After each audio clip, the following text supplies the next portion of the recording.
My favorite game in the Love Letter series is Lovecraft Letter.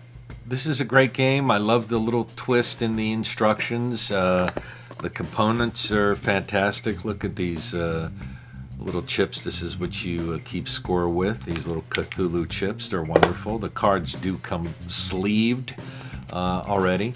And sleeves are important in Love Letter because, you know, if you have a little bend on a card, it's only 16 cards, so you would know, he's holding the princess or he's got the king, you know. So yeah, the sleeves are important in Love Letter. If you're not familiar with Love Letter, let me talk about Love Letter first briefly. The original came in this lovely velour bag, and it's only 16 cards.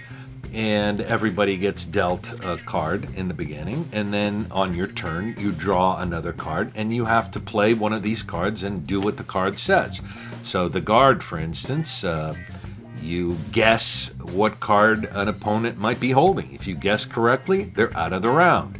And that's important, like sort of midway through the game to use the guard. In the beginning, you're just really guessing. But in the middle of the game, you've seen some of the cards leave. It's only 16 cards, so you kind of have seen cards that your opponents have played. You can sort of guess what card they might be holding. It comes with this little handy-dandy list of cards, which every player gets one, just so they can be familiar with the different cards in the game.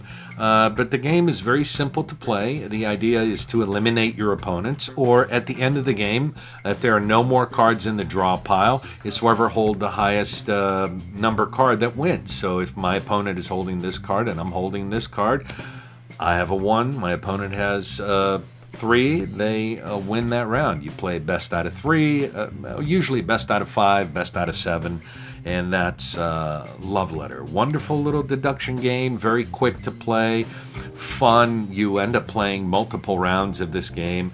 It's pretty cool. But in Lovecraft Letter, what I love about it is that you can go insane.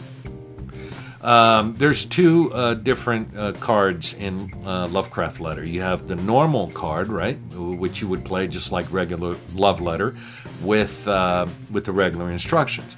And then you have insane cards. Now, the first time you put, and the difference, by the way, let me just show it to you. Here's the green, right? Insane, regular, sane.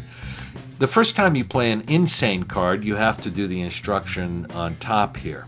Now, on your following turn, the moment an insane card goes into your discard pile, on your next turn, you have to do a sanity check. So you have to take the next card in the draw pile. If it's a regular sane card, you're free to continue. If you pull out an insane card, you're out of the round. And that's the danger of going insane in this game. But there's a benefit too, because if you survive the sanity check on your turn, when it's time to play, you can play an insane card, and now you have the option of playing the regular instruction up on top, or the insane instruction on the bottom, which gives you a little more variability. The game is great, but I wanted to show you something interesting. Seiji Kanai's R. And this, I wanted to show you this because I think it's neat. This is where Love Letter came from, in case you didn't know. It's a little card game where you get a hand of cards. You and your opponent get a hand of cards. And instead of playing like Love Letter, where you have the option of playing 2 cards and you choose to play 1, you have a hand of cards, and each one of you play 1 card. And you turn them over at the same time. And then you follow instructions, and whoever wins, and that's how it plays. Like, for instance, this card says you win the round, but if I turn over this card that says the round is nullified, then that card has been nullified. So it's an extremely quick little game, but I thought it was neat. You could probably still get R, but this is Seiji Kanai's, it's an early Seiji Kanai card game design, and I love the art on this, but I wanted to just show you that that's where Love Letter came from. There are different versions of Love Letter. You have the